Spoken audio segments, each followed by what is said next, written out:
Class 9 সূচকের নিয়মাবলী কষে দেখি 2, 2-এর দাগে 2। ফার্স্ট ব্র্যাকেট x⁻৫ পাওয়ার 2/3, সেকেন্ড ব্র্যাকেট পাওয়ারে -3/10। আচ্ছা, প্রথমে আমরা এই ফর্মুলা ব্যবহার করব। a⁴m পাওয়ার যদি n হয় তাহলে পাওয়ার দুটো কী হয়, গুণ হয়ে যায়।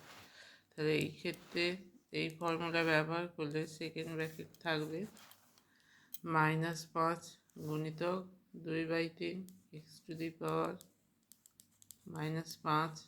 গুণিতক 2/3।